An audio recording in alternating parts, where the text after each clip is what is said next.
Halos 2 times a week kung magpatayo ng magagandang kapilya ang Iglesia ni Cristo. Non-stop din ang kanilang lingap at medical mission. Galing nga ba ang pondo mula sa mga inindorsong mga politiko?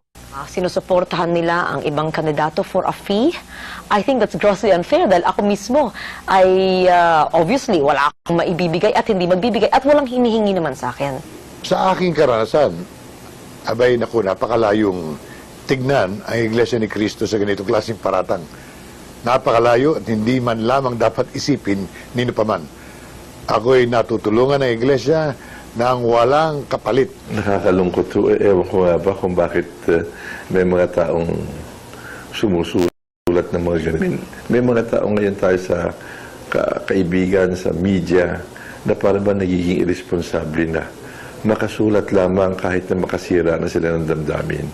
Ako po ay matagal ng kumakandidato. 1963 pa po.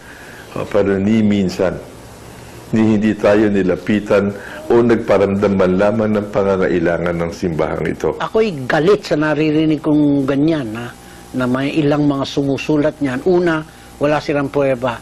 Pangalawa, at ito ang kinagagalit ko, hindi totoo yan eh. Pambabastos siya sa mga kagaya ko na sinuportahan ng Iglesia ni Cristo on my first term in 1995. At uli, noong 2001, tumakbo uli ako. Ang iglesia ay talagang inendorso ako at yan ay kinikilala ko at ako'y nagpapasalamat. Pero ni isang kusing, walang naging usapan dyan. Walang hiniling, walang perang pinag-uusapan. Yan, sabi ko nga, kasinungalingan yan. Ang totoo ay kung ano ang kusa nila, yun lang ang kanilang didesisyonan. At ito'y walang kapalit na anumang bagay. Kaya ako mismo po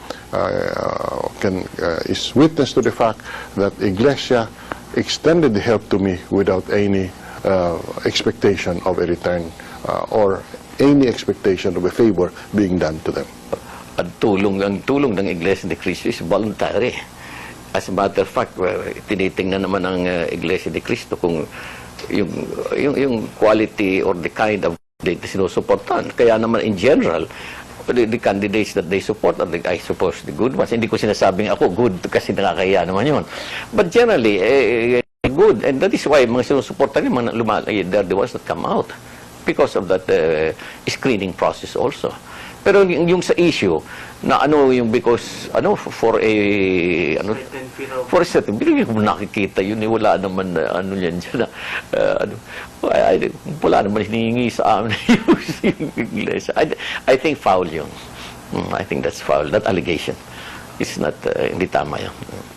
Patuloy na naitataguyod ng Iglesia ni Cristo ang kanyang mga gawain na walang tinatanggap na anumang tulong mula sa pamahalaan o alinmang organisasyon sa loob at labas ng kanyang bansang kanyang pinagmulan, maliban sa kusang loob na handog ng mga kaanib.